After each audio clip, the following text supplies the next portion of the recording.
aikin banza aikin wajen. Ni ba na son irin wannan wallahi. Ka duba ka gani, kalli kofar gidan nan yanda ya dace gaba ki. Wai yara a cikin gidan nan amma a gagar yaron da zai zo ya share kofar.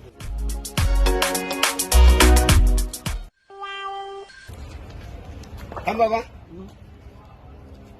Ina ka fito haka? Magana na ce ma ina ka fito? To, ka da kurma ne? Yaya na gaba cikin na hayaki? Kai? Wallahi babu raina ne ya ɓaci. Ranka ya ɓaci.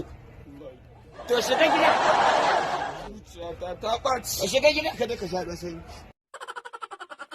Wallahi. Shiga gida. Aikin banza aikin waje. Kaga yaro. Wai shi zai bada zai wayo ma ubansa. To tun uwarka tana kwaila muke dan bushe-bushen nan.